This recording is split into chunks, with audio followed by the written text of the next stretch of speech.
ಭಾರತೀಯ ವಾಯುಪಡೆಯಲ್ಲಿ ಸುದೀರ್ಘ ಸೇವೆಯನ್ನು ಸಲ್ಲಿಸಿದಂತಹ ಮಿಗ್-20 ವಿಮಾನಗಳ ಬಳಕೆಯನ್ನು ನಿಲ್ಲಿಸುವುದಾಗಿ ರಕ್ಷಣಾ ಇಲಾಖೆ ಘೋಷಿಸಿತ್ತು. ಅಂತೆಯೇ ಇವತ್ತು ಆ ಮಿಗ್-21 ಬಳಕೆಯನ್ನು ಸಂಪೂರ್ಣವಾಗಿ ನಿಲ್ಲಿಸೋದಾಗಿ ಹೇಳಿರುವುದರಿಂದಾಗಿ ಆ ಕಾರ್ಯಕ್ರಮ ಕೂಡ ನಡೀತಾ ಇದೆ.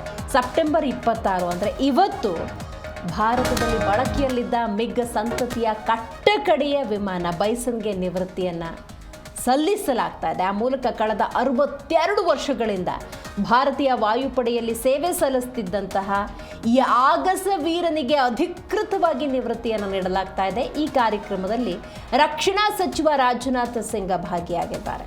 ಹೌದು, ಮಿಗ್-21 ಯುದ್ಧ ವಿಮಾನದ ಯುಗಾಂತ್ಯವಾಗಿದೆ. ಮಿಗ್-21 ಯುದ್ಧ ವಿಮಾನ ನಿವೃತ್ತಿಯನ್ನು ಪಡೆದುಕೊಳ್ತಾ ಇದೆ. ವಾಯುಸೇನೆಯಿಂದ ಮಿಗ್-21 ಯುದ್ಧ ವಿಮಾನಗಳು ನಿವೃತ್ತಿಯನ್ನು ಪಡೆದುಕೊಳ್ತಾ ಇದೆ. ಆ ಕಾರ್ಯಕ್ರಮದಲ್ಲಿ ರಾಜನಾಥ್ ಸಿಂಗ್ ಭಾಗಿಯಾಗಿದ್ದಾರೆ. ಚಂಡೀಗಢ ವಾಯುಸೇನೆಯಲ್ಲಿ ಕಾರ್ಯಕ್ರಮವನ್ನು ಆಯೋಜನೆ ಮಾಡಲಾಗಿದೆ. ಈ ಕಾರ್ಯಕ್ರಮದಲ್ಲಿ ರಕ್ಷಣಾ ಸಚಿವ ರಾಜನಾಥ್ ಸಿಂಗ್ ಭಾಗಿಯಾಗಿದ್ದಾರೆ. ಅಂದಾಜು 62 ವರ್ಷಗಳ ಕಾಲ ಭಾರತೀಯ ಸೇನೆಯ ಬೆನ್ನೆಲುಬಾಗಿತ್ತು ಈ ಮಿಗ್-21. ರಷ್ಯಾ ನಿರ್ಮಿತ ಮಿಗ್-20 ಯುದ್ಧ ವಿಮಾನ ಇದು. ಸುದೀರ್ಘ 62 ವರ್ಷಗಳ ಕಾಲ ಸೇವೆಯನ್ನು ಸಲ್ಲಿಸಿದಂತಹ ಮಿಗ್-21ಗೆ ಇದೀಗ ವಿದಾಯವನ್ನು ಹೇಳಲಾಗ್ತಾ ಇದೆ. ನೋಡಿ, ಯುದ್ಧ ವಿಮಾನ 60 ವರ್ಷಗಳಿಗೂ ಹೆಚ್ಚು ಕಾಲ, ಅಂದಾಜು 60-62 ವರ್ಷಗಳ ಕಾಲ ಭಾರತದ ಅತ್ಯಂತ ಮಹತ್ವದ ಯುದ್ಧ ವಿಮಾನವಾಗಿತ್ತು. ಭಾರತೀಯ ವಾಯುಸೇನೆ ತನ್ನ ಕೊನೆಯ ಮಿಗ್-21 ಬೈಸನ್ ಯುದ್ಧ ವಿಮಾನವನ್ನು ನಿವೃತ್ತಿಗೊಳಿಸಿದೆ. ಭಾರತೀಯ ವೈಮಾನಿಕ ಇತಿಹಾಸದಲ್ಲಿ ಅಸಾಧಾರಣ ಅಧ್ಯಾಯ ಕೊನೆಗೊಂಡಿದೆ ಅಂತ ಹೇಳಿದ್ರೆ ತಪ್ಪಾಗುವುದಿಲ್ಲ. ಜಗತ್ ಪ್ರಸಿದ್ಧ ಯುದ್ಧ ವಿಮಾನ ಇದು. ಮಿಗ್-21 ಜಗತ್ತಿನಲ್ಲಿ ಅತ್ಯಂತ ಹೆಚ್ಚು ಉತ್ಪಾದನೆ ಕಂಡಂತಹ ಸೂಪರ್ ಸಾನಿಕ್ ಯುದ್ಧ ವಿಮಾನ. 11,000ಕ್ಕೂ ಹೆಚ್ಚಿನ ವಿಮಾನಗಳನ್ನು ನಿರ್ಮಿಸಲಾಗಿತ್ತು. ಇದೊಂದು ರೀತಿ ಇತಿಹಾಸ. ಇದು ಸಣ್ಣದಾದ ಆದರೆ ಅತ್ಯಂತ ವೇಗದಾದ. ಇದರ ವೈಶಿಷ್ಟ್ಯತೆಯನ್ನು ನಾವು ನೋಡೋದಾದ್ರೆ ನೋಡಕ್ಕೆ ಸಣ್ಣ ಕಾಣುತ್ತೆ, ಆದರೆ ಅತ್ಯಂತ ವೇಗವನ್ನು ಇದು ಹೊಂದಿತ್ತು. ಬಹುಮುಖಿ ಯುದ್ಧ ವಿಮಾನ ಇದು ಖ್ಯಾತಿಯನ್ನು ಈ ರೀತಿ ಪಡೆದುಕೊಂಡಿತ್ತು. ಶತ್ರುಗಳ ವಿಮಾನಗಳನ್ನು ತಡೆಯುವುದಕ್ಕೆ, ಭೂಮಿಯಲ್ಲಿನ ಗುರಿಗಳ ಮೇಲೆ ದಾಳಿ ನಡೆಸುವುದಕ್ಕೆ, ಗುಪ್ತಚರ ಮಾಹಿತಿಯನ್ನು ಕಲೆ ಹಾಕುವುದಕ್ಕೆ ಸೂಕ್ತ ಯುದ್ಧ ವಿಮಾನ ಆಗಿತ್ತು ಮಿಗ್-21. ಇದು ಹೊಂದಿದ್ದ ತ್ರಿಕೋನಾಕೃತಿಯ ಡೆಲ್ಟಾ ರೆಕ್ಕೆಗಳು ಹಾಗೆಯೇ ಶಂಕು ಆಕೃತಿಯ ತುದಿ ವಿಮಾನಕ್ಕೆ ವಿಶಿಷ್ಟ ನೋಟವನ್ನು ಕೊಟ್ಟಿತ್ತು. ನೀವು ಆ ದೃಶ್ಯದಲ್ಲಿ ಗಮನಿಸಬಹುದು, ಇದರ ಆಕೃತಿಯನ್ನು ಗಮನಿಸಬಹುದು. ರೆಕ್ಕೆಗಳು ಡೆಲ್ಟಾಕೃತಿಯಲ್ಲಿದ್ದಾವೆ. ಜೊತೆಗೆ ಮುಂಭಾಗ ನೀವು ಗಮನಿಸಬಹುದು, ಶಂಕು ಆಕೃತಿಯ ತುದಿ ನಿಮಗೆ ಕಂಡು ಬರ್ತಾ ಇದೆ. ಸೊ ಇದೊಂದು ರೀತಿ ವಿಶಿಷ್ಟ ನೋಟವನ್ನು ಹೊಂದಿತ್ತು ಅಂತ ಹೇಳಿದ್ರು ಕೂಡ ತಪ್ಪಾಗುವುದಿಲ್ಲ. ಅತ್ಯಂತ ವೇಗದಲ್ಲಿ ಸಂಚರಿಸುವುದಕ್ಕೆ ಇದರ ಆಕೃತಿ ಕೂಡ ಕಾರಣವಾಗಿತ್ತು. ಅತ್ಯಂತ ಶಕ್ತಿಶಾಲಿ ವಿಮಾನ. ಅಂದಾಜು ಪ್ರತಿ ಗಂಟೆಗೆ 2200 ಕಿಲೋಮೀಟರ್ಗೂ ಹೆಚ್ಚು ವೇಗವನ್ನು ಹೊಂದಿತ್ತು. ಇದರ ಯುಗಾಂತ್ಯವಾಗಿದೆ.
MiG-21 ಯುಗಾಂತ್ಯಗೊಂಡಿದೆ.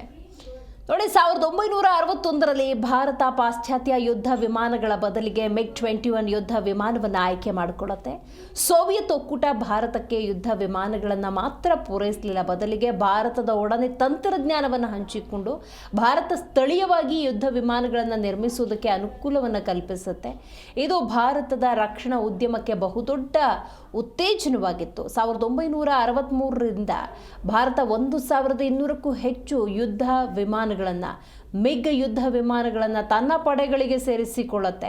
ಸೋವಿಯತ್ ನೆರವಿನೊಡನೆ ಯುದ್ಧ ವಿಮಾನ ನಿರ್ಮಾಣಕ್ಕೆ, ಎಲೆಕ್ಟ್ರಾನಿಕ್ ಮತ್ತು ಎಂಜಿನ್ ನಿರ್ಮಾಣಕ್ಕೆ ಕಾರ್ಖಾನೆಗಳನ್ನು ಸ್ಥಾಪಿಸುತ್ತೆ. ನೋಡಿ, MiGನ ಇತಿಹಾಸವನ್ನು ನಾವು ನೋಡ್ತಾ ಹೋಗೋದಾದರೆ ಅದನ್ನು ಅಪೂರ್ವ ಅಂತ ಹೇಳಿದ್ರೆ ತಪ್ಪಾಗುವುದಿಲ್ಲ. MiG ವಿಶೇಷತೆಯನ್ನು ನೋಡೋಣ. ಇವತ್ತು 11,000ಕ್ಕೂ ಹೆಚ್ಚು ವಿಮಾನಗಳನ್ನು ನಿರ್ಮಿಸಿದಂತಹ MiG ಯುಗಾಂತ್ಯಗೊಂಡಿದೆ.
You call yourself mid like